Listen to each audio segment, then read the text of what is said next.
Funding for this program has been provided by the Vermeer Corporation is proud to offer customer solutions as well as manufacturing jobs throughout Iowa and beyond. Vermeer is a manufacturer in the industrial and agricultural equipment industries. More information is available at vermeer.com. From coast to coast, from the assembly line to the boardroom, American businesses have felt the impact of a global economic slowdown. Thus far, the manufacturing sector has been a bright spot in the American economy. But challenges remain for thousands of businesses still developing products, still growing, still building, right here in the United States. With only weeks remaining until the first votes are cast in the 2012 election process, Republican presidential candidates discuss their plans for business and manufacturing. From Pella, Iowa, this is the Republican Presidential Forum on Manufacturing. Welcome to Central Iowa on this beautiful autumn day. We're here inside the gorgeous Vermeer Global Pavilion where hundreds of manufacturing employees and business leaders from across the country have joined us for a discussion on the future of an industry vital to America's economy. Hello, I'm Tom Hudson, co-host of Nightly Business Report on PBS. Welcome to our viewers on PBS stations across the country and those watching this forum online. We'll introduce our candidates shortly, but first a few words from our hosts today. Thank you. Welcome to the Republican Presidential Forum on Manufacturing. I'm Mary Vermeer Andringa, President and CEO of Vermeer Corporation and current chair of the National Association of Manufacturers Board of Directors. I'm pleased to have Jay Timmons, the CEO of the manufacturers, with me today on stage, and we are very pleased to host this forum on manufacturing. The NAM consists of 12,000 companies across the country who are involved in manufacturing, and we're the voice of 12 million people who are involved in great manufacturing jobs. So we're very eager today to hear what the candidates have to say about manufacturing and issues that are important to us. Just a few facts. We are the largest manufacturing economy in the world, in the United States. 60% of everything we export is manufactured goods. The majority of R&D takes place in our manufacturing firms. And for every dollar that we produce as a manufacturer, it produces another $1.40 in other goods and services. So manufacturing means jobs, and it's important to our economy. I'm very pleased now to introduce one of the moderators for today's forum. The governor of the state of Iowa is a great friend of manufacturing, and we're very pleased to have Governor Terry Branstad with us this morning. Thank you very much. Thank you, Leanne. Thank you.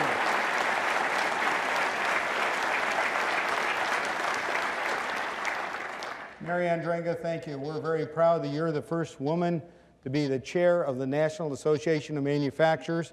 As governor of Iowa, I'm very proud to invite all the manufacturers and your guests here to Iowa. We are looking forward to the first in the nation precinct caucuses that are going to be held here January 3rd of 2012.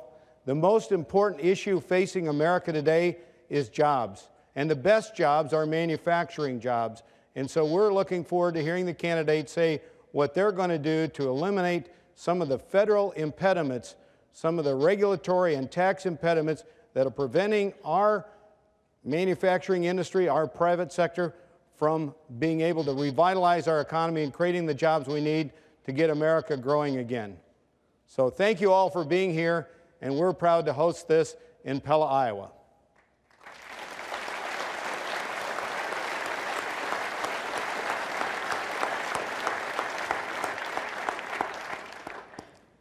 And now the candidates. Representative Michelle Bachmann. Speaker Newt Gingrich. Representative Ron Paul. Governor Rick Perry. Senator Rick Santorum. Welcome. Thank you.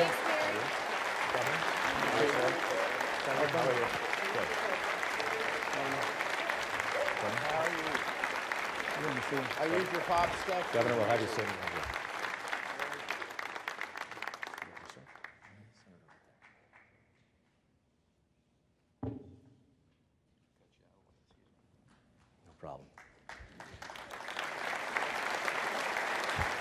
Before we begin our conversation with each of the candidates here today, let's pause for a moment to hear some of the thoughts and concerns about the future of American business directly from the men and women who work within the manufacturing sector.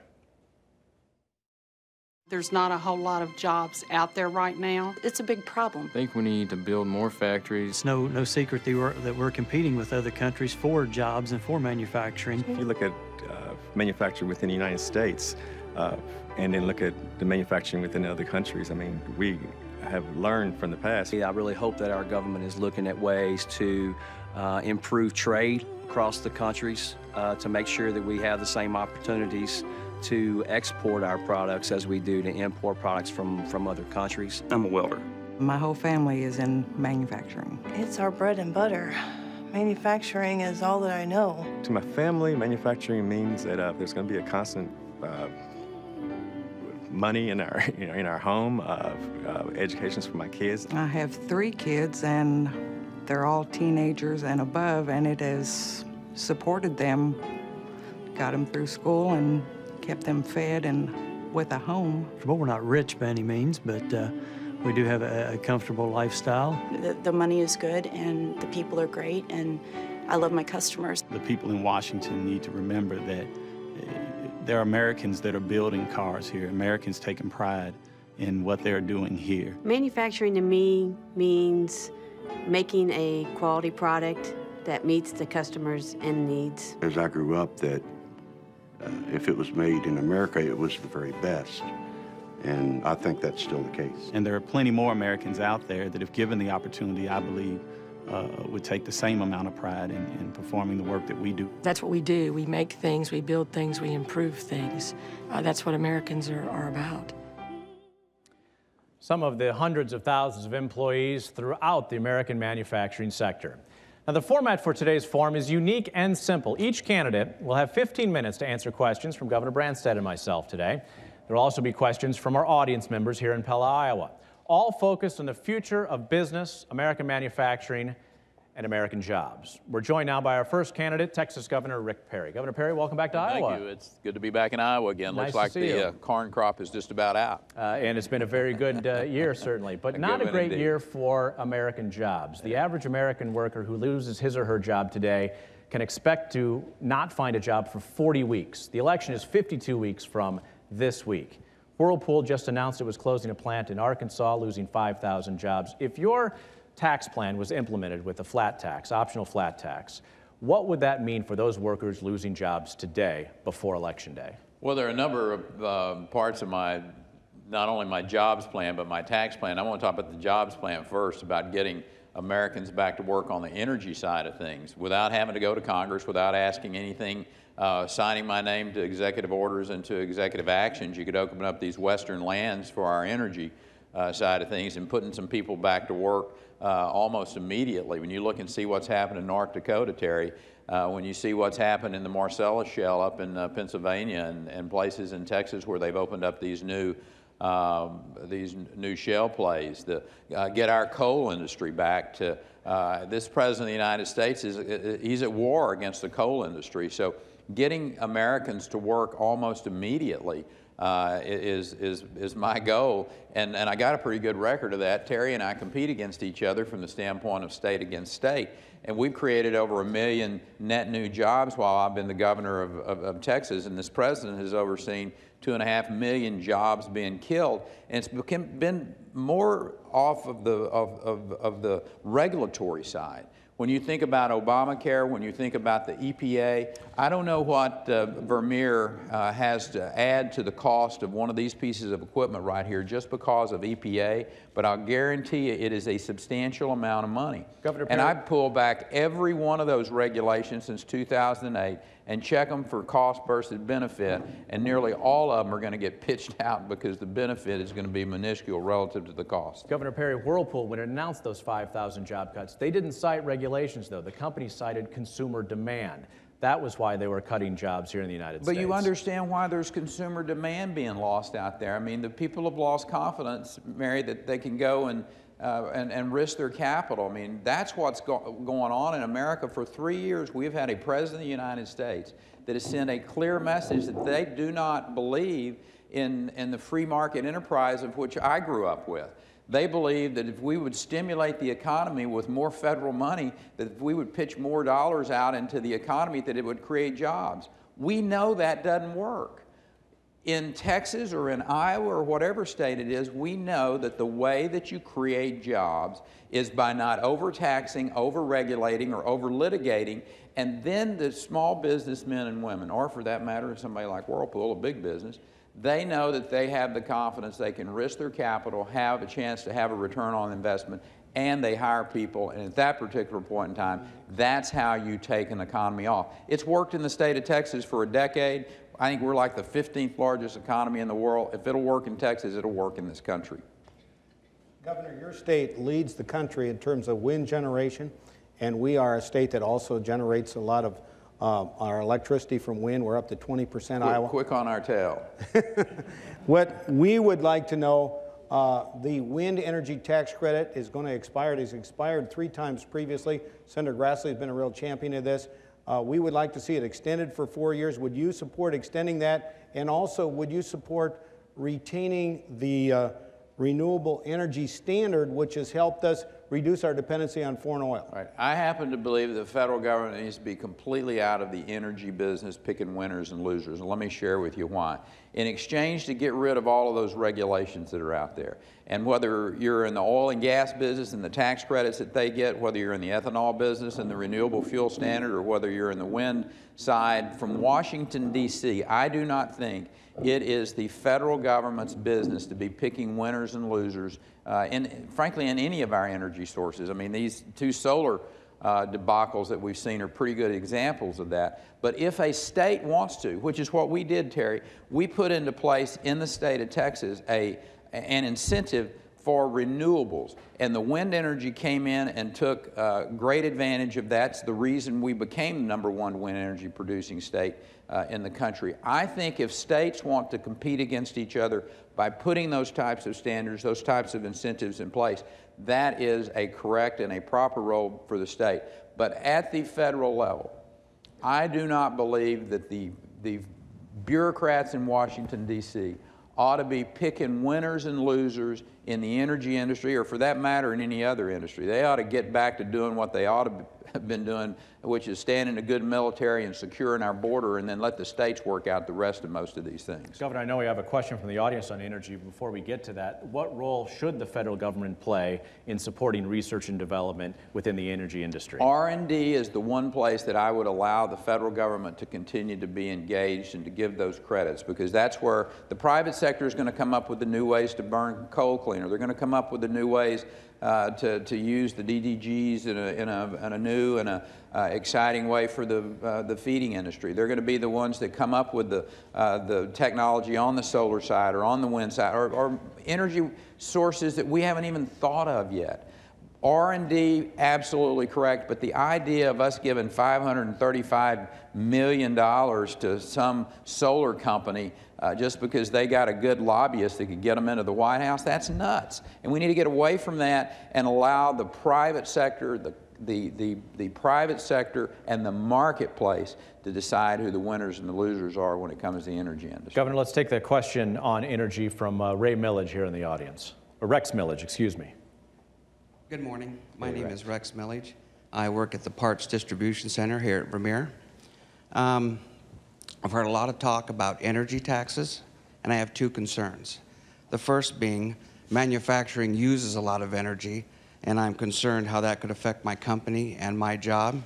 Secondly, I commute 70 miles round trip a day to work, and I'm wondering whether that will affect, if energy taxes will translate into higher gas prices and home heating costs. Right.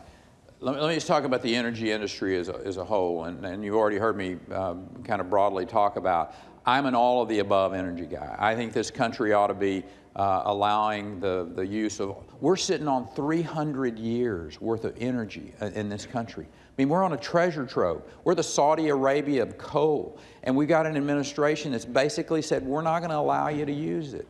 And we know that we can burn these sources of carbon in a way that is safe for the environment. We've cleaned up our air in Texas over the last decade, 27% reduction of ozone levels, 58% reductions of nitrogen oxide, Terry. I mean, we know how to do this. It's our kids' air. It's their air they're breathing.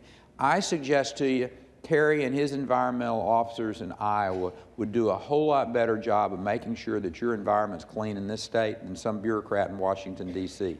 Allow these companies to explore and to develop all of these different energy sources. I will suggest to you that if you allow the R&D credits and you get the government out of the business of picking winners and losers, not only will energy become substantially more prevalent and have a lot of different choices, but the prices will go down as well.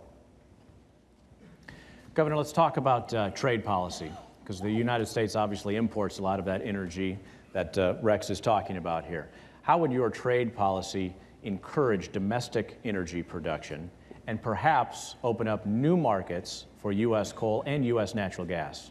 Well, let me go back to talking about this huge amount of energy that we have in this country and our lack of commitment from the current administrations and frankly previous administrations, but in particular this administration, to using domestic sources of energy. When you look at what we have in the western states, in the federal lands and waters, we have more energy locked up but recoverable, proven resources, proven reserves than Russia, than Saudi Arabia, than Venezuela, than Iraq, all combined. Yet an administration that is not going to allow this country to use that energy. I happen to think that is irresponsible. We have the energy resources, and when you take Alaska into account, when you look at the Canadian pipeline and that Keystone pipeline, that oil is going somewhere. It's either going to go west to China or it's going to go south to the United States.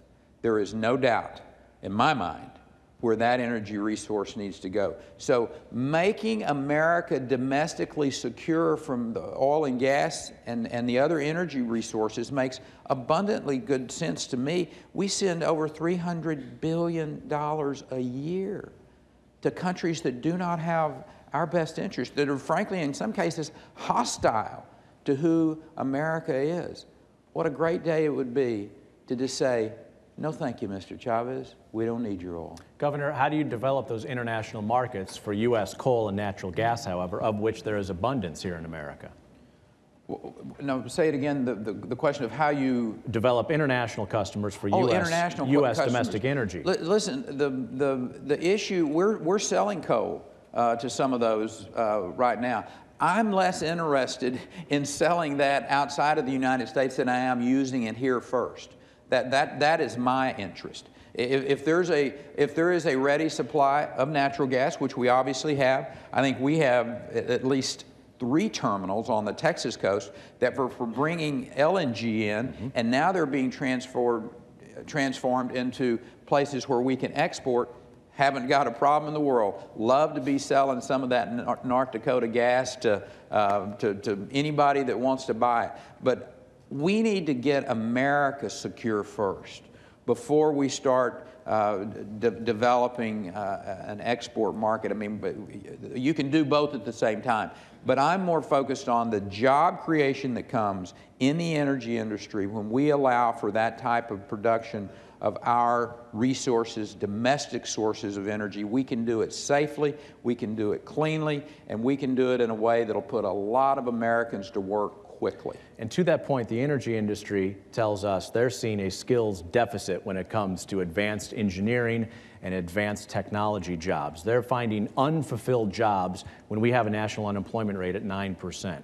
How would the Perry Economic and Jobs Plan address that job skill deficit? Well, obviously, one of the things we need to be doing is making sure that our universities, and you got some great ones up here in Iowa, are really focused upon how do we deliver these types of skill sets as cheaply and as quickly as we can.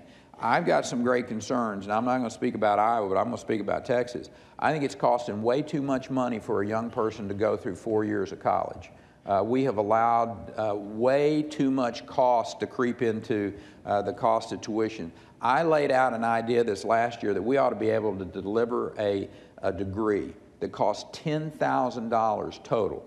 Now, there are a whole lot of people whose jaws hit the ground, and most of them are working on college campuses.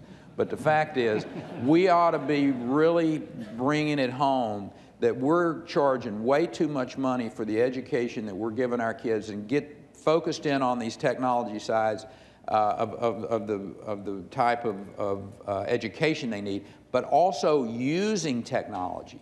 The idea that we're having to force these kids to come to brick and mortar to be educated, that's the old way of thinking. We need to be looking at online ways to be able to educate these kids to get the types of skills that we need, and allow for the, particularly in the technology side. That's where Texas growth has really occurred in the last decade.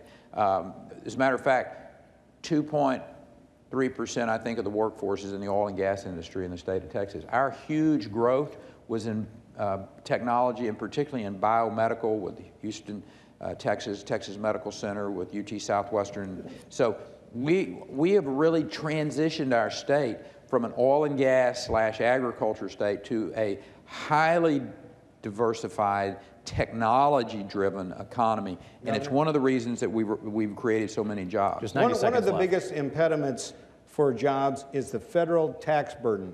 The federal corporate income tax, second highest in the world, and we have a penalty for bringing profits back from overseas. There's $1 trillion that could be invested in this country. Would you support reducing the federal corporate income tax and eliminating the penalty for bringing profits back from overseas? That's what you ought to be paying your personal income tax on. 20% flat, about 4 different deductions. Do the quick math, send it in. That's the personal side. He asked about corporate. Corporate ought to be 20% too. Corporate, flat, 20% rate. Get rid of all of the loopholes and all of the, you know, Washington corporate lobbyists are going to hate me as the President of the United States. I'm going to take a wrecking ball to that corporate tax code, and frankly, the personal tax code as well. We've got $1.7, $1.6 trillion offshore. I would put a 5.25% rate on that money for 1 year to allow it to be brought back in to be able to create jobs. American Chamber of Commerce estimates $360 billion worth of economic activity. Let's quit penalizing Americans for making money. Quit fighting this fight that we're fighting on divisions of between those that have money and those that don't. Governor, I want everybody to have more money, and my tax plans do that, and that's what American president needs to be doing. Quit having these divisions of class warfare. Governor, we have to leave it there. We appreciate your comments. Thank you so much for your time today. Governor Rick Perry of Texas. Thank you. Awesome to be with you. Appreciate it. Good luck. Thank you. Thank you. Thank you. Best of luck. Next up, Senator Rick Santorum. Senator, nice to see you. Senator, you call yourself the defender of the taxpayers. Taxpayers benefit from innovation, robust innovation, certainly. With the growing economy, laptop computers, flat panel displays, new generation batteries were all invented here in the United States, but now largely are made overseas. So what role should the federal government play in developing, promoting, and retaining American know-how? Well, that's actually what my whole tax plan is all about. We actually understand that we're still innovating here in America, except we're not producing what's being innovated here. And it's one of the reasons that you see these Wall Street protesters, and they're concerned that, you know, sort of the middle of America is being hollowed out, that the wealth that's being created by the innovators is not trickling down, if you will, to those who would make those products. And so I've actually focused my tax plan on manufacturing, and I've been traveling across the country talking about just what Mary Andringa was talking about, which is we have an industry that has a great multiplier effect in the economy, and it's manufacturing. And if there's one thing I hear when I go out across the country, it says we need made in America again. We need to make more things in America again. And it's not just that pride of making things, but it is the opportunity for those at the bottom end of the income scale to be able to get the jobs. And I think the average manufacturing job earns about $20,000 more than non-manufacturing jobs. That means folks at the bottom end in the middle can move up that income scale. And if we create a competitive environment I've heard some candidates talk about, well, we need a trade war with China. No, we don't. We need to just beat them. We need to have an environment here that can attract those jobs back from China and the new innovative products to be made here. So I've put together a plan that I know some people, Rick Perry just talked about a 20% corporate tax. When it comes to manufacturers and processors, we would zero out the corporate tax. We'd say there would be no corporate tax for people who make things here in America. That would be job number one. Governor, you just asked about repatriation of profits. If you repatriate profits, and there's estimated of $1.5 trillion potentially sitting in overseas accounts and repatriated in profits over there, you bring those back and you invest them in plant and equipment in America, you pay zero. You pay nothing. Now, so you put the requirement that repatriated money would have to be invested. I have two levels. Number one, if you bring it back for any reason, I agree with the 5.25% tax, which is what we used back in, I think, 2004, and I was one of the authors of that bill to move that forward. But if you invest it in plant and equipment, and you can show that money, if you show that investment going into creating jobs here in America instead of dividends, which is not a bad thing. I'm not complaining about it. But if you're going to put that to work to create American jobs, you're not going to pay any taxes on it because the benefit to the economy and the tax revenues that will flow from that deployment will be, as Mary mentioned, have a multiplying effect. Three, there's one thing the president could do right away, and that is you can't go in and say, I'm going to change the tax code or I'm going to change this law or change that law. But you can, as the governor knows, you can repeal regulations. You can change regulations. That's all within the purview of the President of the United States. And so what I've said is that every regulation that the Obama administration has put in place that costs businesses more than $100 million, I'll repeal. We'll repeal every one of them. Some we'll have to replace. And as the governor knows, it takes a little longer when you repeal and replace. But there are a lot of those regulations there right now that are punitive that the administration has put in place that we can get rid of completely. And if you make capital available, you make it profitable because you eliminate the tax burden, and you create a regulatory environment where businesses can, where manufacturers can compete, will offset that 20% disadvantage that manufacturers have, excluding labor costs, the 20% disadvantage that our manufacturers have here in this country vis-a-vis our big trade competitors. And we'll create jobs here. In the last week, a number of manufacturers like Honeywell and United Technologies have said they're increasing their restructuring budgets for this quarter and into the next year, not because of the regulatory environment, because of uncertain economic conditions. So again, the question is, which we posed to Governor Perry, is how does that address end consumer demand, which most economists point to, that's why the job market has been weak? Well, first off, if you create more efficiencies and more profitability for companies and they can hire more people, then you're going to have more economic activity, more people are going to go to work, and that's going to create more consumer demand. The rest of our tax plan actually lowers all the rates, simplifies the code, and puts more money in people's pockets too. So, and the other thing is, look, I think Newt, in joking, said this the other night in Des Moines. The minute a Republican president and a Republican Congress are elected, the attitude in this country is going to change in the business community. You're going to see the attitude of consumers change. You're going to see an upward arc of markets and this economy, because the crushing burden of a government knows best, Washington-run system that Barack Obama and the Democrats have put in place is going to be over. The president going around the country beating up on businesses, beating up on people who are successful investing has an impact. If you look at Franklin Roosevelt during the Great Depression, he did the same thing, and it had a real dampening effect on the economy of this country. That attitude will change under a Santorum administration. Senator, Iowa is very much an agricultural state, and then we have great manufacturing like Vermeer, where we are today, which is also related to agriculture, mining, and many things like that. One of the things that we're concerned about, we're still heavily dependent on foreign oil, and we've made some progress over the recent years with the renewable energy standard that is gradually reducing our dependency on foreign oil and using renewable that we produce in agriculture. And also, of course, we've had this wind energy tax credit, which has expired 3 times. Senator Grassley is a real champion of that, would like to see that extended for 4 more years. How do you feel about the wind energy tax credit and the whole renewable energy standard, which is helping us reduce our dependency on foreign oil? I'll meet you halfway, Governor. I believe we have to get rid of all tax incentives for all energy. I think we have to have a level playing field, and we need to phase out those programs. I don't think we should create a heart attack for any industry, but we should phase them out over a period of time. I've suggested 5 years for ethanol and some of these other credits. Let's phase them out. Let's get to it.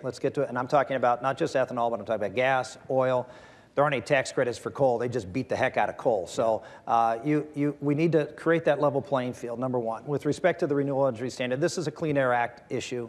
I support maintaining that. I'm not going to die on that hill. I'll leave the renewable standard in place, in part because you're right. I mean, we do create energy in this country. Ethanol industry has come a long, long way. Look, I'm someone who voted against all the tax credits for ethanol.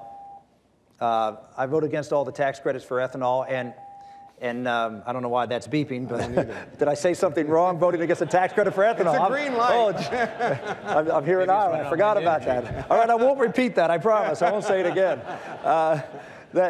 But I did support the renewable standards, and because I understand the clean air impact on that. So that's why I'll meet you halfway. But we have to have an energy program that Governor Perry mentioned Marcellus Shale in Pennsylvania. It's the second largest natural gas field in the world.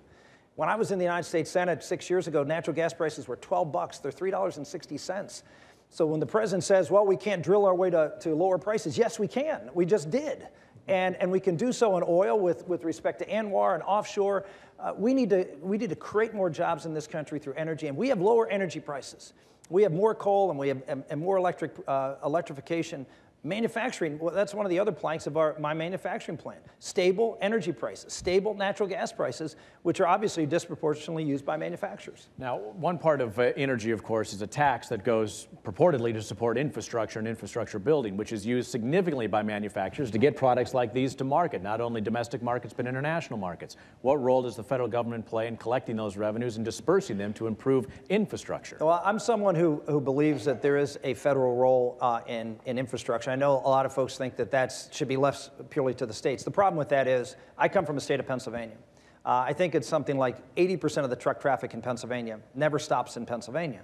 And so if you just said, well, Pennsylvania's job is to keep their infrastructure, well, we benefit a lot of states that just come rolling through our state, and for us to have that burden is really not fair. And so there is a role for interstate commerce and keeping the free flow of commerce going to help states that share a disproportionate burden of truck traffic. And of course, we all know it's the truck traffic that beats up your roads. It's not the car traffic. So I do believe there still is a federal role in the area of interstate transportation.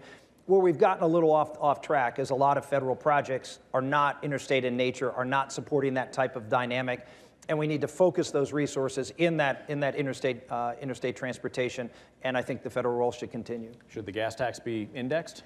At this point, I would say no, but I do believe that, again, that we should keep the federal role involved.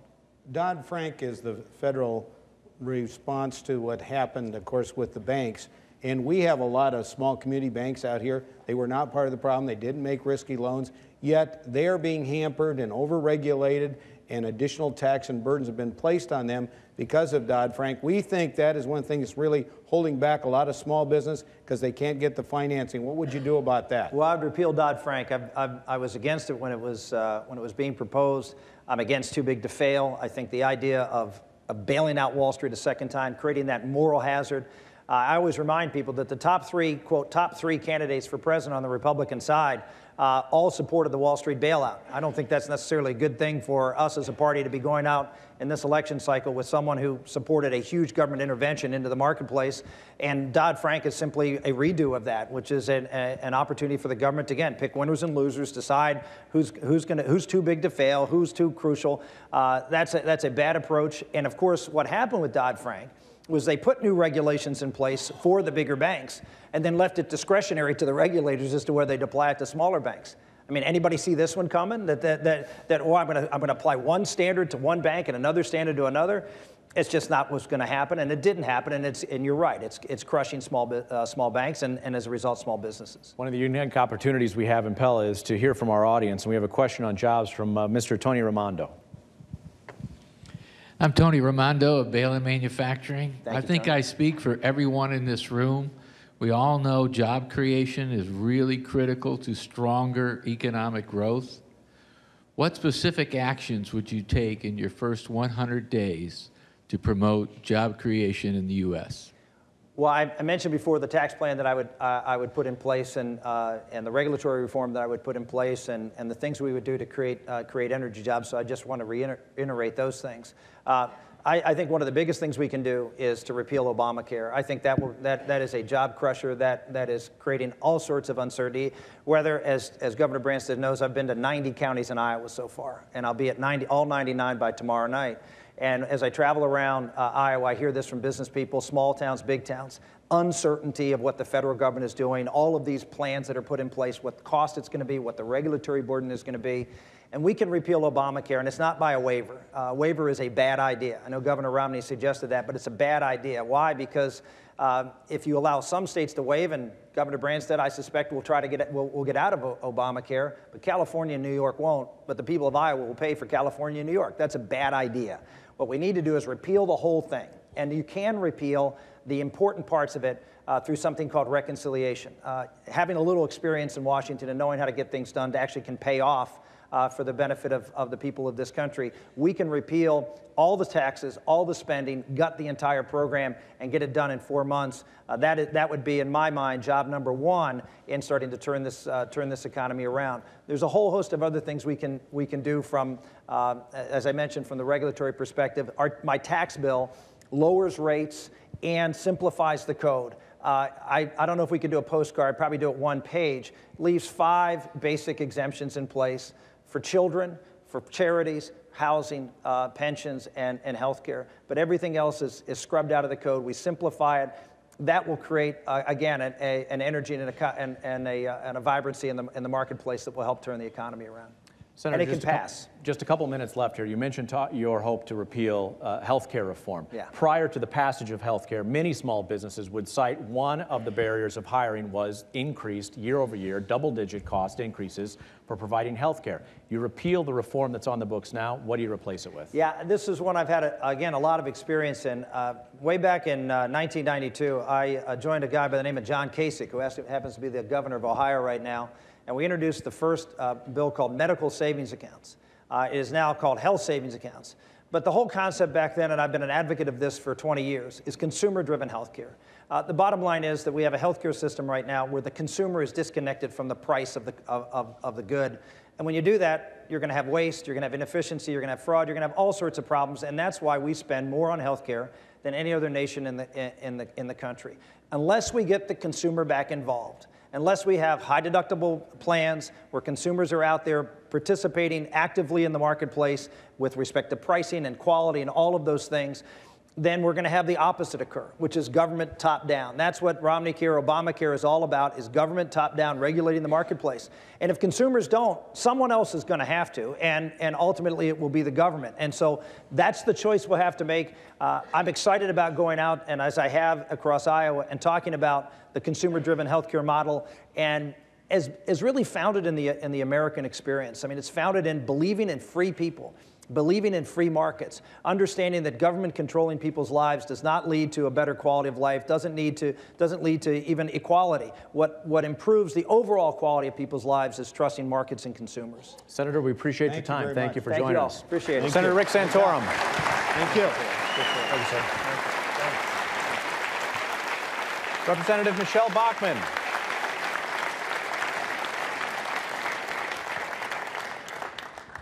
Good morning, Representative. Good morning. Nice to see you. Welcome to Iowa. Thank you for the invitation. Good to see you, Governor. Congresswoman, of the 20 industries that are forecast to lose jobs at the fastest pace over the next decade, 19 of them are in the manufacturing industry. The 20th is the federal government, believe it or not. How do you address this trend?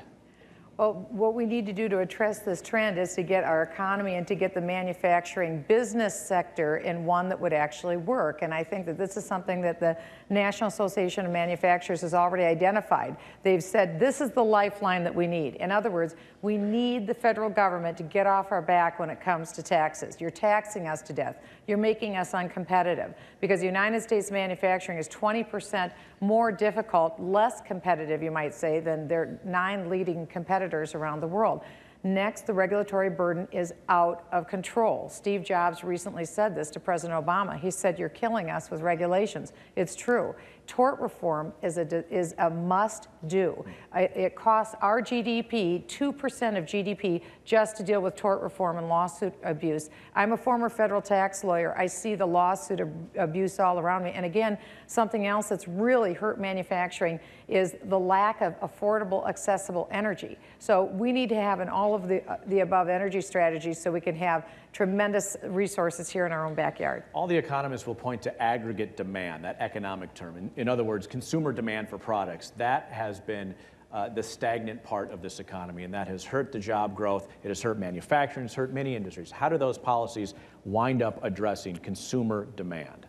Well, they help consumer demand because just like the manufacturers are having to hold back on their products, it's because it begins with the consumer. The consumer looks around and sees that the economy is in trouble, and so they're unwilling to buy products. Now, the good news is, in the third quarter of this year, we saw 2.5% growth. The first quarter was 0.4%. The second quarter was about 1.3%.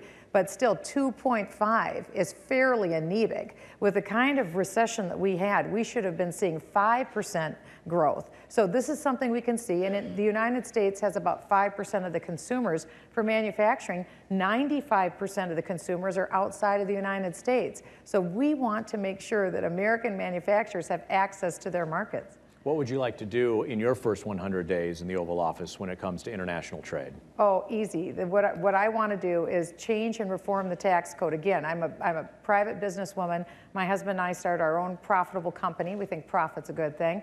And also, as a tax lawyer, number one, we have to reform the tax code. I want to have a flatter, fair, more simple tax code, and we have a proven model with Ronald Reagan in the 1980s, and so mine borrows from those principles. But then also, I will repeal Obamacare. I am committed to that. I introduced the bill in Congress, and I've been fighting for this, and also Dodd-Frank. I wrote that bill as well to repeal Dodd-Frank. We've got to have a moratorium on any further regulatory burden. How do those domestic policies, though, increase international opportunities for manufacturers like Vermeer? Well, excellent question. The reason, the way that it does is that it creates certainty for manufacturers. Right now, manufacturers look at the Dodd-Frank bill, the Jobs and Housing Destruction Act, and they look at Obamacare, and both of those bills together say, hey, that's a lot of costs for me. Those are a lot of unwritten rules, and these are two bills that will never finish being written. So it is the mother of all nightmare on regulatory burden. That's costs. That's all it is. Government is a cost of doing business. Dodd-Frank is a terribly high cost, as is Obamacare. But at the same time, the bright spot in the economy in the third quarter has been exports. Despite Dodd-Frank, despite Obamacare, as you say, we have seen exports continue to increase. We have, and that's what we want to continue. Part of that is because we finally passed the 3 free trade agreements. I traveled to Colombia, I met with President Santos, and he said essentially to me, what's wrong with people in Congress? Don't they see how this will benefit manufacturing? Don't they see how this will benefit ag? Well, of course, we need market share because 95% of the consumers are outside of the United States. We have to grow our share, not inhibit it. And so that's why I was pleased to vote for those 3 free trade agreements. But we have a dozen others that are out currently being negotiated, both free trade and fair trade. We have to remember both aspects, but the United States is only involved in one, so we can step up our game too. Talking about competing in the world marketplace, when I was governor before, we were able to attract 6 automotive component parts companies from Canada to Iowa. We got IPSCO Steel locate here, Skyjack, and many other Canadian companies. About 2 months ago, I was in Illinois where they're raising taxes, encouraging companies to move to Iowa. And one of these companies said, you know, we like what you have to say and what you're doing about reducing the tax and regulatory burden in Iowa, but we're concerned about the federal tax burden. Yes. When I was governor before, the Canadian dollar is worth 65, 70 cents. Now it's par with the American dollar. Their financial institutions are stronger, and they've reduced their taxes. Their federal corporate taxes are lower than ours, and they're going to go from 18% to 15%. What do you think we need to do to compete with Canada and other countries so that we don't have American companies moving their operations north of the border? Well, you just explained why you got reelected governor. There's no, that's exactly why you did. And we need to do the same things. I had met with a muffler manufacturer down in Des Moines, and he has a plant in Des Moines, and he has one in Canada. And he said, look, I had a decision to make. I saw all the out-of-control spending, the debt accumulation. I don't see the corporate tax rate going down. We're the second highest corporate tax rate in the world. He said Canada had an 18% corporate tax rate in 2010. I purchased $1 million piece of equipment. I could either put it up in my Canada plant or in my Iowa plant. He said, I sent it to Canada. When I sent that piece of equipment, I sent jobs with it too. I hated to do it, but it's because of corporate tax rate. That's why I want to make the United States one of the most competitive corporate tax rates in the world. And essentially, my plan is to make the United States the best place to do business for manufacturing. Our family, I was born and raised in Iowa, and my dad's job was in manufacturing. He worked for the Chamberlain Corporation in Waterloo, Iowa, and they are no more. And unfortunately, too many manufacturers have left Iowa and the United States for better climates to do business. That has to change. Do you support cutting or eliminating a tax on repatriated profits that American companies bring back? I support zeroing out the repatriation. If we would zero that out, because profits are stimulus. That's the true stimulus, our profits. So we want to bring that $1.2 trillion from overseas here to the United States. And would companies be able to use that money for any purpose they see fit? Without a doubt, it's their money. Including stock buybacks and dividends? Anything they want to use it for. And, you know, you grew up in Iowa and you've represented Minnesota in the Congress. Both of these states are states that have really done a lot in renewable energy. And I want to ask you also, do you support maintaining the renewable energy standard, which is present federal law, and also extending the wind tax credit, which is your state and my state, as well as Texas, have been leaders in wind generation? Well, they have been, because the United States is replete with the greatest energy assets that we have in the world. We're in a wind tunnel, if you will, right here, going all the way down to Texas and through Oklahoma. What I believe in is an all-of-the-above energy approach. I want to expand and explode all of American energy production. There was a Congressional Research Service report that came out this year that said America is the #1 energy resource-rich nation in the world. What I would like to do is a re-examination of those credits, because quite frankly, I'd like to pull them back and let these industries be able to be more self-supporting and stand on their own. But what I want to do is pull back the regulatory burden. There is an astounding $1.8 trillion regulatory burden every year that businesses comply with. When you consider that we send into the federal government $2.2 trillion in tax receipts this year, and on top of that, we also pay a $1.8 trillion regulation burden, that's what we need to change. I want to pull the regulatory burden back, and then I don't think that we'll need the level of subsidies that we have in the past. That include ethanol? That includes all energy, because I really want to see a federal playing field. We've seen what a disaster it is when the federal government picks winners and losers, like Solyndra, for example, that's in the news right now. And I'd prefer that the United States not make those choices. I fully believe all of these industries have it within their capacity to stand on their own. You're talking about tax policy and tax ideas earlier. We have a question from the audience from KENDIG on taxes as well. Hi, KENDIG from Aljon Manufacturing in Tumble, Iowa. Manufacturing has benefited over the years from several items in the current tax code that promotes domestic manufactured goods for export. And as president, I'd like to know specifically what your administration would do in tax reform that would continue to make this promotion and our exports possible. Well, we're looking at the expiration and December 31st of the R&D credit. This has served business very well, and I would call on President Obama to continue the R&D credit. Again, what I want to do is simplify the code in every possible way, but there's a few things that do help manufacturers. One would be the Section 179, if we have 100% expensing on Section 179, and what that is essentially when a manufacturer purchases a capital product for their business, they should be able to write it off 100% in the year of purchase rather than having to drag that out over 15, sometimes over 30 years. That's very helpful. The R&D credit is very helpful. But over time, I'm looking at a serious flattening of the corporate tax rate. 34% is completely unacceptable. And you can close a certain amount of, quote, loopholes that benefit just one industry over another if you flatten that rate. But in the meantime, I think we do need to extend R&D, and I support 100% expensing of purchase of capital products. Congressman, this brings up the point. What role do you think a federal policymaker like a president should play in regards to supporting research and development and American innovation? Well, again, I think that the best thing that President Obama could do right now would be to make a speech or issue a statement and say he will make that permanent going forward. That's the biggest problem. As I'm a businesswoman, that's the biggest problem business has right now.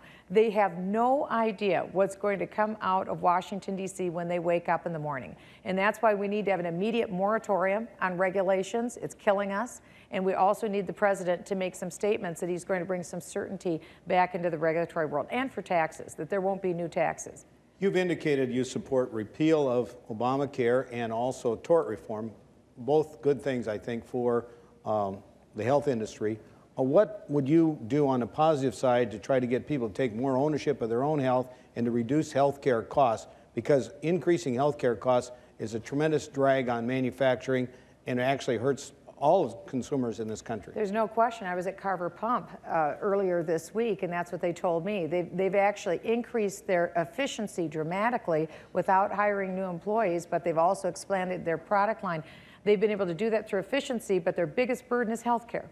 And so what I would do today, each state has a monopoly of insurance companies in their own state. I would get rid of that and let every American purchase any health insurance policy they want anywhere in the United States with no minimum federal mandates. Then I would allow people to pay for their own health insurance with their own tax-free money. They could pay for their insurance premium, their copay, their deductible, their pharmaceutical, their medical devices, whatever it is, to whatever level they need, because people have different medical needs. And then I would have total tort reform. That's what we need to have, true tort reform, because that addressed the biggest problem in healthcare today, which is costs. The other thing that we don't hear much about is the fact that this country is scaring venture capitalists in healthcare out of the country. So whether it's drug manufacturers or medical device manufacturers, we're losing cures right now. And so we want to have more innovation, more productivity. That's manufacturing. We've got a lot of healthcare manufacturing,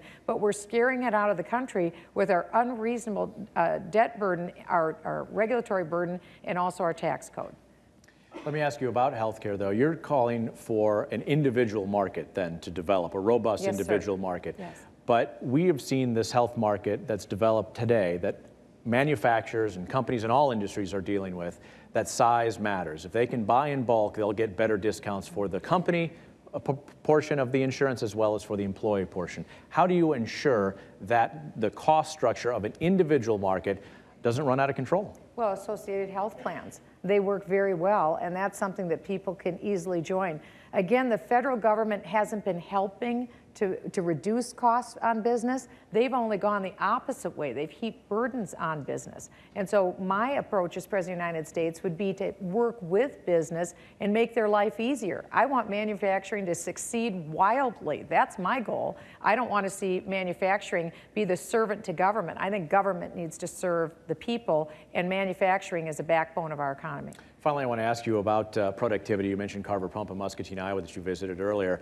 The manufacturing industry employs 2 million fewer people today than it did just 4 years ago, but yet the U.S. economy is actually larger today than pre-Great Recession. That's right. Is the market and is the manufacturing industry going to have to deal with a more productive workforce, which will mean fewer jobs in the future? Well, they are already, but again, I believe that we can have more manufacturing return to the United States and grow in the United States. I talked to a manufacturer last week who said to me, he's about the last tool and die maker in his area. My father was a tool and die maker. That's how he started out, and then he became an engineer. We need, this is something else we need, are more engineers in the United States. Steve Jobs just said recently, prior to his death, to President Obama, that there are 700,000 that they're employing outside of the country for Apple. And part of that is because they can't find 30,000 engineers in the United States. That's a real problem. Our education system, which is why I got involved in politics, we've raised 23 foster children in our home. We have to encourage more science and math in the United States. We need more engineers and innovators. Young people want to be, they want to be entrepreneurs, and so we need to encourage that. Congressman Bachmann, thank you for your time and your comments. Appreciate it. Thank you very much. Thanks, Governor. Thank you very much. Thank you.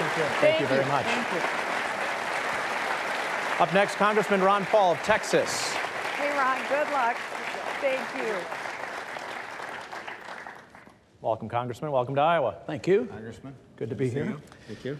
Congressman, America sold almost $300 million worth of corn to China last year, which was a 5-fold increase from the year before. Last year, American manufacturers like Vermeer sold $6 billion of farm equipment worldwide. Vermeer just signed its biggest customer deal ever yesterday, and it's all export. How would you open up more international markets for American manufacturers? Sounds like we're doing pretty good with China.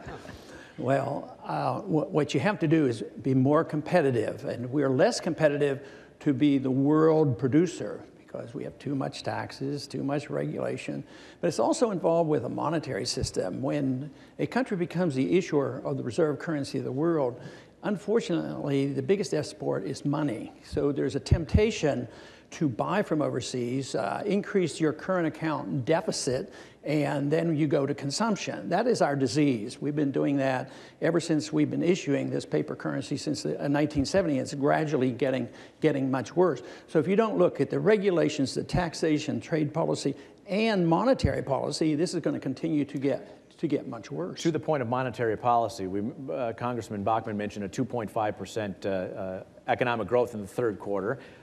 Largely driven by the consumer, but also exports were strong.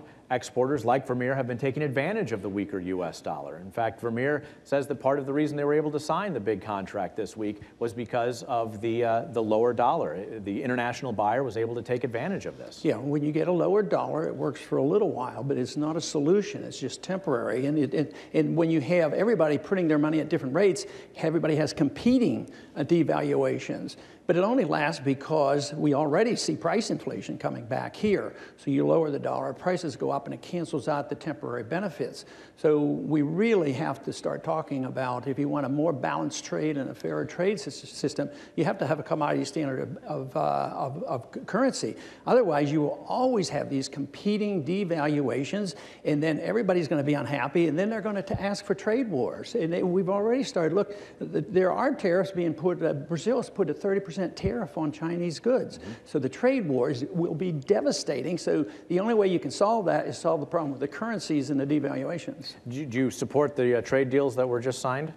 With? Panama, Colombia, and South Korea? I support the lowest tariffs of anybody in the Congress. I want the freest trade possible. I never vote for sanctions. I want to trade with Cuba.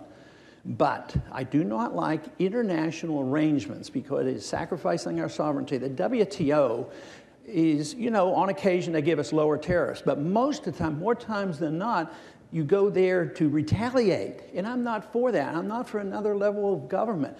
And under the Constitution, trade policy is to be designed, you know, by the Congress. Hey, it is not to be designed by a body that is created by Congress and give the authority to the executive branch. So no, I don't like the international trade agreements. I just like low tariffs, as low as possible, as quickly as possible, and get out of it. A lot of people who preach free trade are the ones who are the first ones to put on sanctions, so they're hypocritical about some of these free trade agreements. You like low tariffs. You also like lower taxes at the federal government. The federal corporate income tax is a real burden. We're being told that that's put us in an uncompetitive situation. Absolutely. Especially with the penalty then for bringing profits back from overseas. What would you do about that? Zero tax on people who want to repatriate their money. And as a modest start, I would put the corporate tax at 15%. We would become more competitive. That'd put us equal with where Canada's going to be. Yeah, I want them very low because in many ways, they think that the corporate tax, if you lower corporate tax, only the executive is going to benefit. But the consumer benefits too. Corporate taxes are a form of a sales tax. They do have to, if they're competitive, they have to pass this on. So I'm low taxes, but you can't get low taxes unless you deal with the big problem. That's big spending. And that's where I think so many come up short. They're not willing to talk about significant cuts in spending. You've been really bold in that, and you want to kind of share with us a little more detail, because I think you've got the boldest plan to reduce the federal deficit. I think most Americans are scared to death. They've seen this country become a huge debtor nation. We see the federal debt go up 1.3, 1.4 trillion year after year. We know this is not affordable, not sustainable, and you have a plan to deal with that. Well, we have two debts. We have the foreign debt, which is the biggest in the history of the world, and that's one subject. But the national debt is now $15 trillion, and it's unsustainable. And we get into a mess because of this, and everybody in Washington thinks the solution is spending more money. But the best example to realize why you have to cut spending is what happened after World War II. They cut spending 60%, they cut taxes 30%, they brought 10 million people back home, and the economy boomed. It was taken out of the government, put into the economy. No, I have a proposal to cut $1 trillion, cut 5 departments, and significantly cut and put all that money back into the business community and the private community. Government expenditures just doesn't work. But the real reason is taxes. Spending is a tax. You either tax the people, you borrow the money, or you print the money. It's always a tax, so spending has to come under control. And this idea that the economy would collapse is absolutely false. The economy would blossom if you cut taxes and spending. Well, one of the problems with borrowed money is you got to pay it back with interest. And absolutely. You can only build half as much stuff if you're doing it with borrowed money. So, that's right. And it's a good case for individuals can't do it, business can't do it. Why should government do it? You know, if a business gets into trouble, do we go to the businessman and say, well, you're in trouble now, you're approaching bankruptcy, what you need to do is borrow more money. But at the government level, they say, to solve the problem, you have to borrow more money and stimulate the economy. And they tell people that don't have jobs, well, if the consumer drives the economy, you should be spending more money. Get another credit card and you'll save the economy. It makes no sense. Haven't we already tried that with this administration and the previous administration with these so-called stimulus plans? It hasn't worked, right? It hasn't worked since the Depression, and it didn't work in Japan. You need to cleanse the system, you need to get rid of the malinvestment, and you need to get rid of the debt. Otherwise, you can't have economic growth, and that's what they refuse to accept. And just to that point, we have a question from the audience from Pat Meyer on housing, which gets to just the point about some of the things that may be holding back the economy. Pat? So Pat Meyer, Pella Corporation. Manufacturers have a considerable stake in housing and the construction industry. And obviously with the recent recession, it's impacted our business. As president, what are you going to do to address the significant and rapid decline of the housing industry? What the government needs to do is a lot less, a lot sooner, and the market should have been able to adjust in 1 year and we'd be back on our feet again.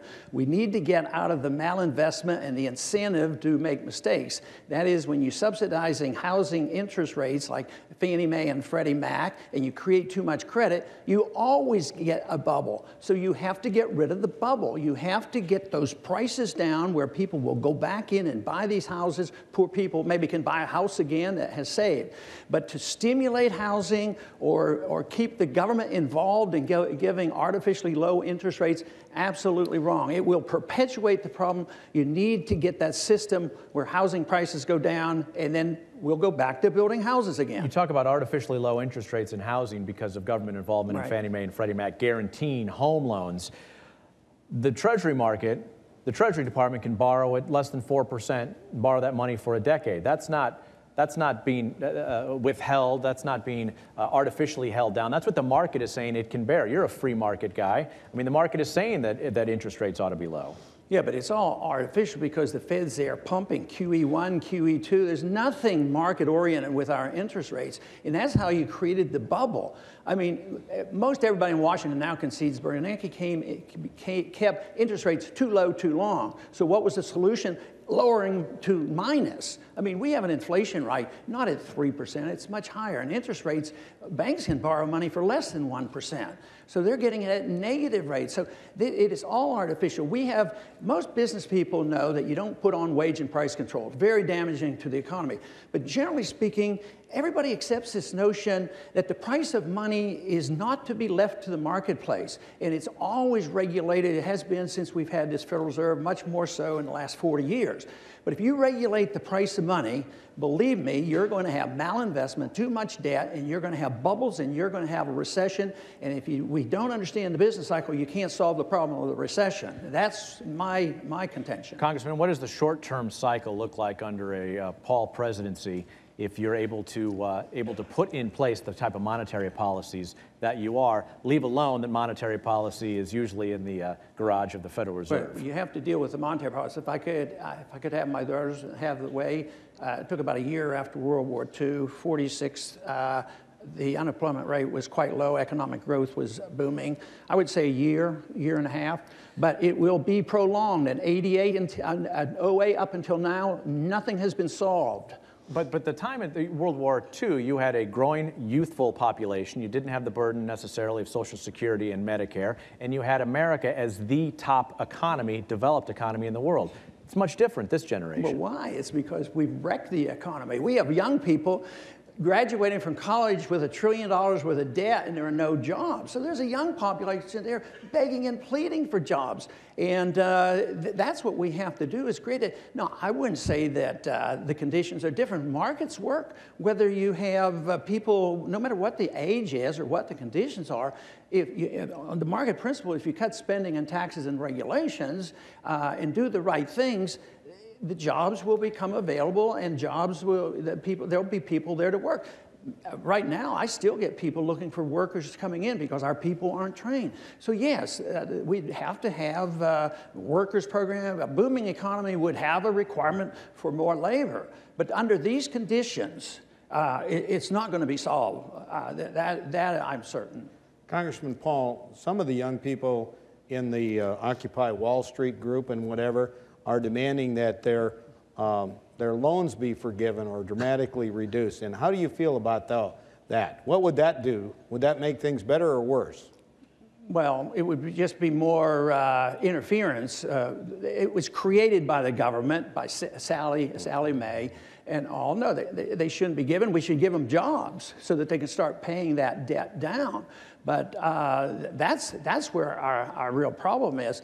But you know, that's a mixed bag on Wall Street. Some are complaining they want more stuff handed out from the government and get out of their debt. Others are there demonstrating against the Federal Reserve. I sort of like the second half. You've talked about your desire to have a more transparent monetary policy coming from the Federal Reserve. The way that the terms are situated for the Federal Reserve Board governors, of course, are designed to cross over administrations and governments here in the United States. The chairman, Ben Bernanke, is due to hold a news conference tomorrow after an interest rate meeting. What would you like to hear from the chairman tomorrow? He was resigning. That he's going to throw in the towel and say, I am very sorry, Keynesian economics and price controls of money absolutely doesn't work, and everything we've done in the last 4 years really hasn't solved our problems. And then after the stock market explosion we've seen in October, what happens to capital prices? What happens to capital prices? With, you mean after what? After your resignation.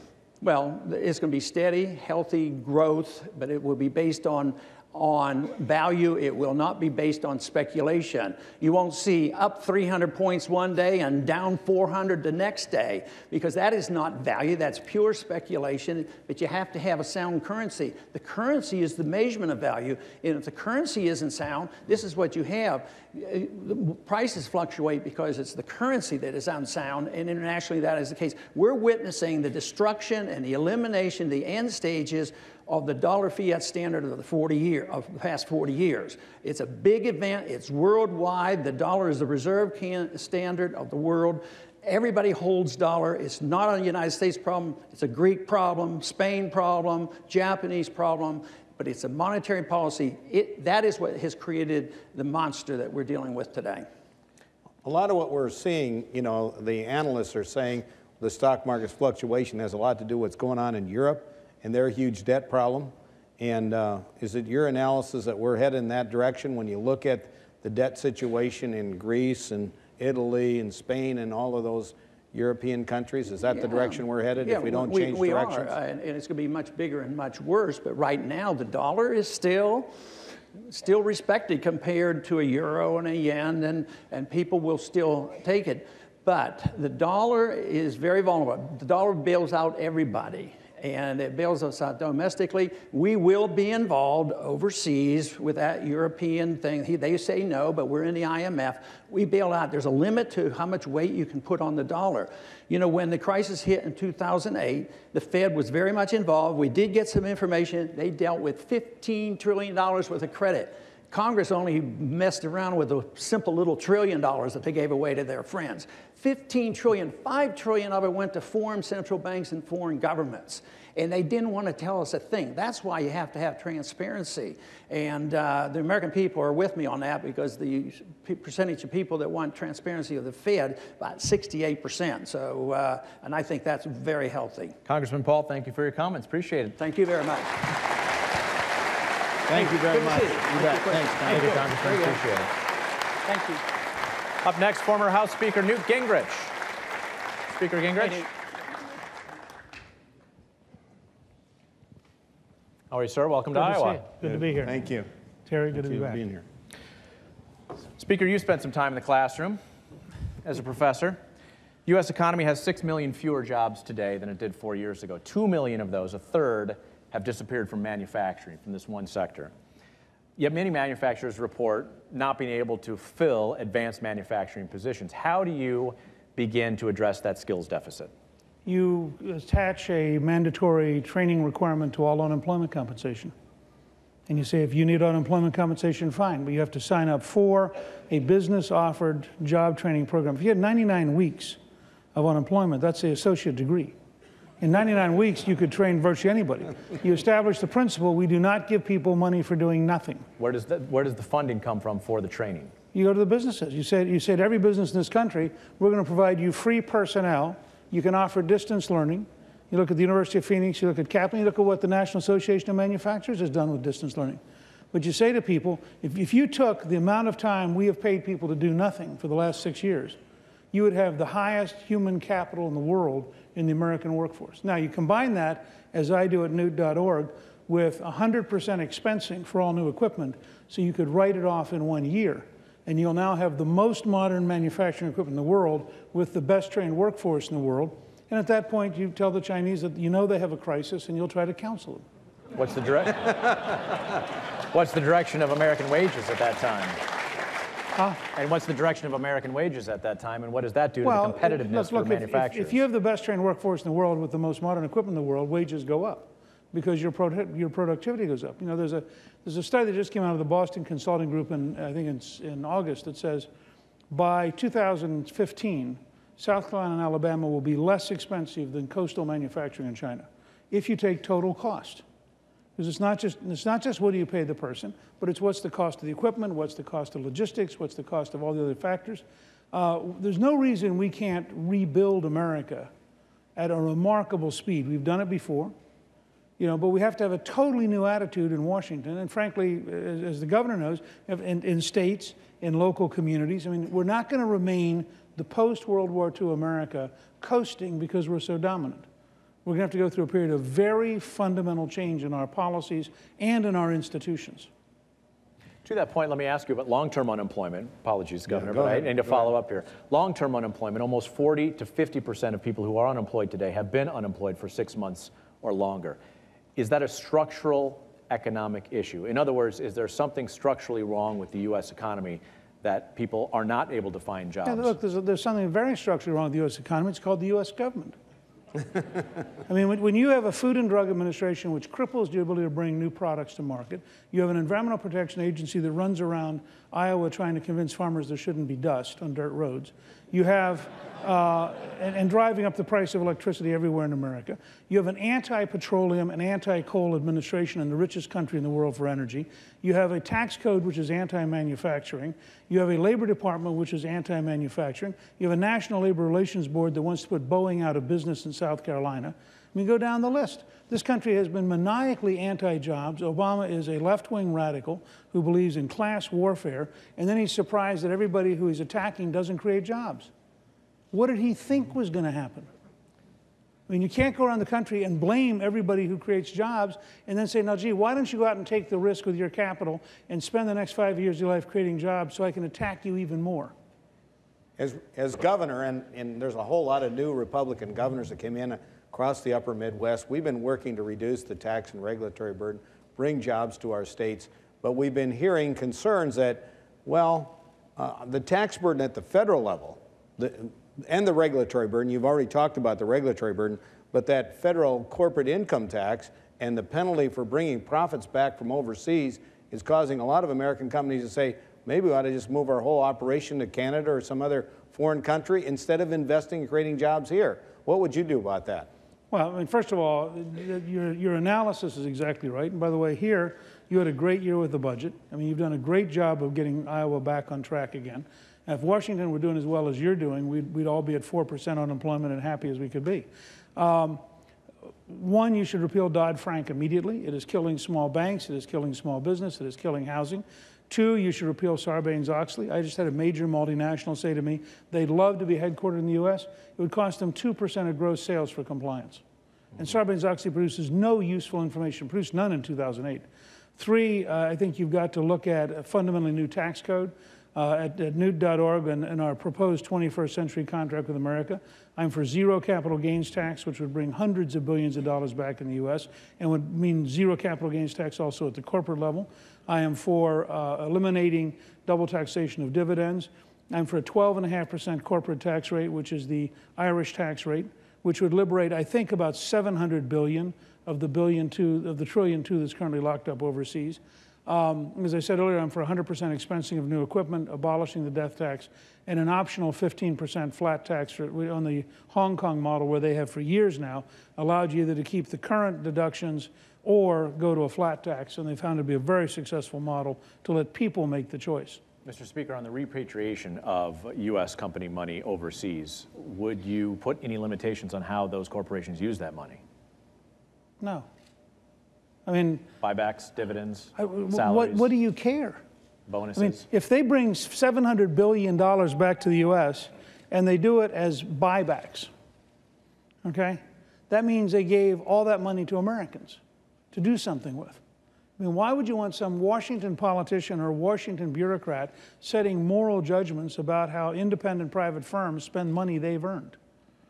That money, of course, was made by those American companies due to trade. We have a question about trade from our audience today, in fact, from our host, Mary Andringa. Mary? Speaker Gingrich, many of us, in fact, most of us in manufacturing have been waiting 4 years to see the 3 free trade agreements passed. We're grateful they finally passed, and the President signed them about a week and a half ago. But meanwhile, our competitors globally in the EU and China are working on a lot of agreements, and I think we now are working on one other one. What would you do as president to move the process along and to open up more markets for U.S. companies? Well, Mary, let me say, first of all, that your company is a perfect example of why you have to have dynamic scoring. In 1948, this company was one person. Now it's thousands. If you look at how free enterprise works, over time it does dramatically better than in a snapshot. It's one of the great problems in Washington is having people who score as though the world were a series of Polaroid snapshots, when in fact the world is dynamic and constantly changing. I think we should very aggressively try to have the most open markets in the world. Iowa is a perfect example, not only in agriculture, where if we didn't export, you'd have a depression in prices, right, but also in terms of manufacturing, where you're a dramatically bigger manufacturing state than people realize. But in addition, what I'm outlining is, if you have a revitalized America where you have real training for workers, you have real tax advantages for manufacturing, you have a real effort to modernize the entire basic structure, you have a commitment to American energy, and then you take part of the royalties from American energy and use that as a commitment to infrastructure. The combination of those steps mean we would be once again the most dynamic country in the world, and therefore every trade agreement would be to our net advantage, because we would be a much more aggressive competitor. I think that also means you look at the current taxes on Americans working overseas, because the truth is every American who represents us overseas represents additional jobs in the U.S., and we ought to make it advantageous to be selling America around the world, not a liability to be selling America around the world. And that's why I thought when President Obama went to Brazil and told the Brazilians he was glad they were drilling offshore, and he wanted America to be their best customer, I thought he had it exactly backwards. We don't hire presidents to go out and be foreign purchasing agents. We hire presidents to go out and be salesmen for the United States. To that end, Mr. Speaker, do you support the three free trade agreements that were recently signed? Yes, I strongly supported all 3 free trade agreements. Where else would you like to sign free trade agreements under a Gingrich administration? Look, I would like to get the most wide open markets, which also means, frankly, re-engaging the European Union. The European Union, as they just did with an aircraft tax, for example, the European Union has layers of bureaucracy in Brussels, which is where I wrote my dissertation. And they have layers of bureaucracy that scheme every morning for ways to rig the game against the United States. The Europeans have reached a conclusion they cannot compete with us head-to-head. And therefore, they will try to avoid it by a wide range of regulatory, antitrust, and other devices. And we should be dramatically more aggressive. I'd like to look around the country. I'm not normally pro-trial lawyer, but I would like to look around the country and find the toughest, most energetic trial lawyer in America, make them U.S. trade representative. And tell them their job is to go out and kick in doors for the United States every day. And the more doors they kick in, the happier we're going to be. What would your policy be? You know, we're still heavily dependent on foreign oil.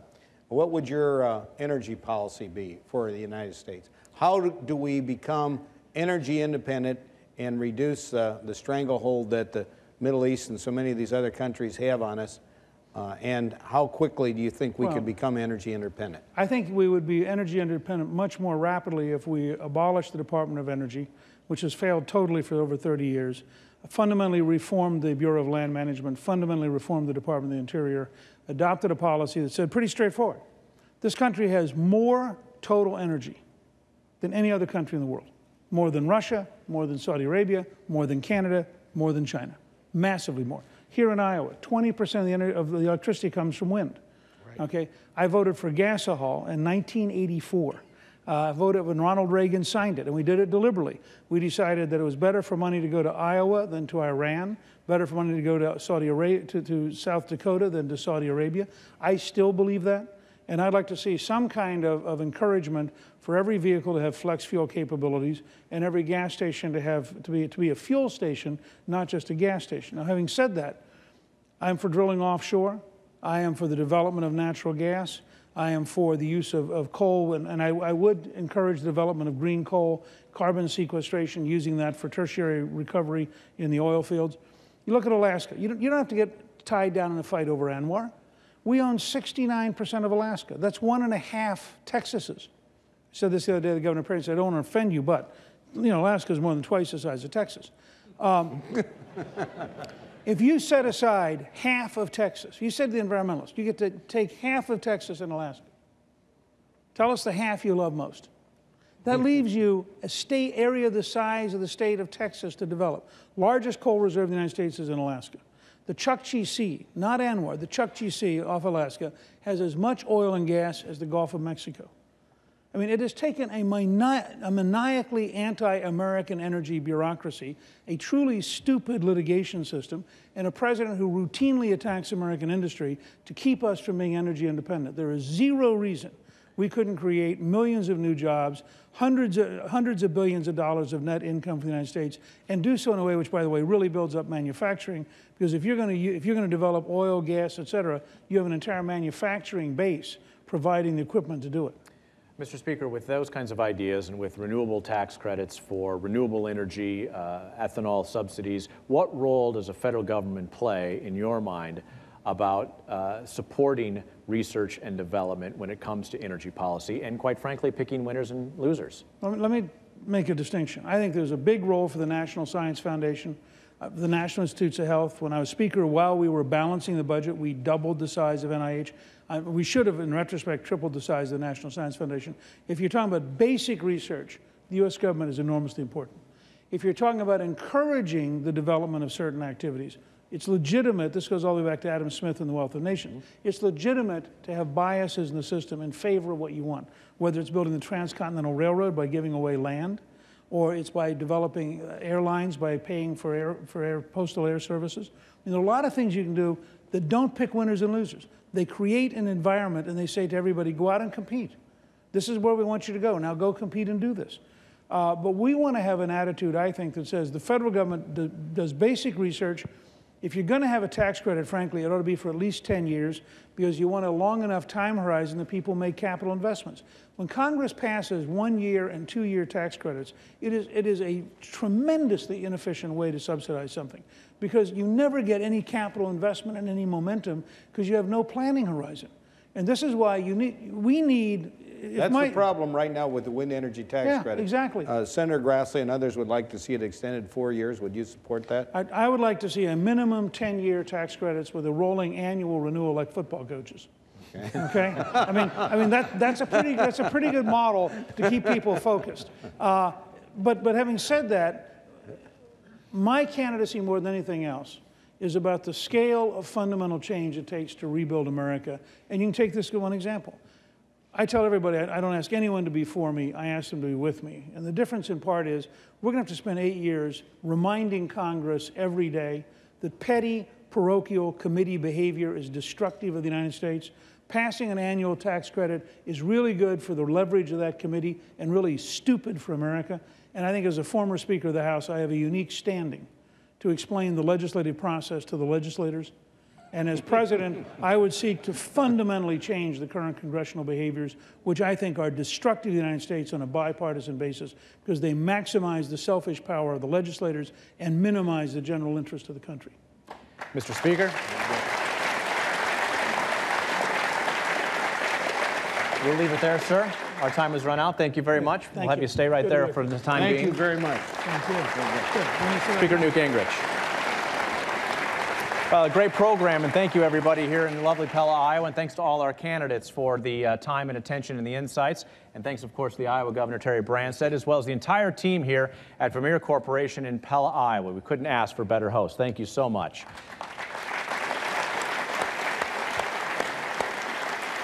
To watch the streaming video of the entire Republican Forum on Manufacturing, you can visit our website at iptv.org. From our entire Iowa Public Television crew and the National Association of Manufacturing, I'm Tom Hudson. Thanks for joining our conversation today.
Funding for this program has been provided by the Vermeer Corporation is proud to offer customer solutions as well as manufacturing jobs throughout Iowa and beyond.